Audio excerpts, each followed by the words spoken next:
Hello everyone, this is Aida Gholami from Agreement Self Research Company, and in today's video I'm going to show you how to count blank cells in Excel. So actually here I have three ways to do that, and the first one is of course using the COUNTBlank function.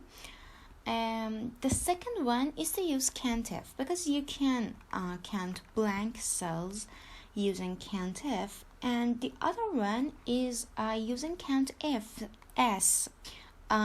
with the S letter in the end, and that's usable when you have additional criteria more than being a cell blank. So let's start and let's see. Here, as you can see, I have some meaningless actually data. I have some letters in one column and some numbers in the right column. And now I want to use a COUNTBlank function to count blank cells which are in pink color here. So let's start.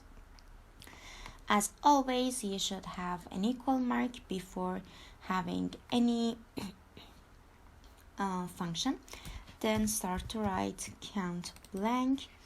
I select the range and close the parentheses and boom. So that's 9 empty cells in this range, and that's so simple and easy and doesn't have any tip to tell.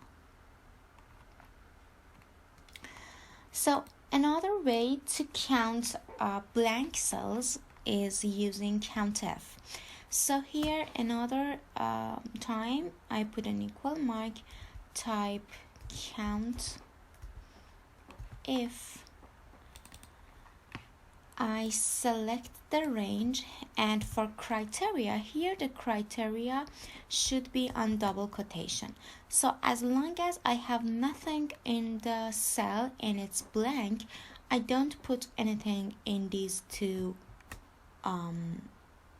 quotations. So I close the parentheses, and you can see it exactly counts any blank cells in this range. But the other way to do that is when you have an additional criteria. So you want to count the cells.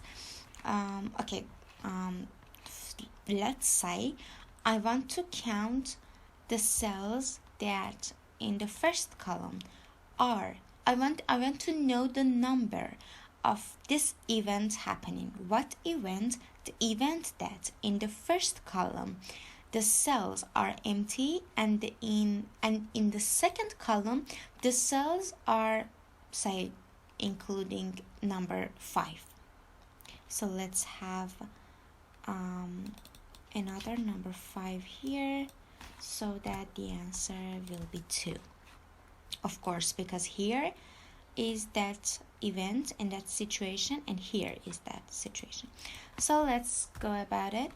I type COUNTIF with the S in the end, and first, so that's a little bit different. So first I select the first range, I put a comma, and here for the criteria I want to have an empty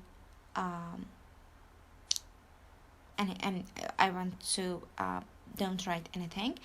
I put a comma, and for the second column I want to have 5. So close the parenthesis, and that's 2 cells which have this situation. So I guess that's it for today's video. I hope you learned something new. Please don't forget to give this video a thumb up and subscribe to Agreement Self channel. I will see you in the next video, and bye.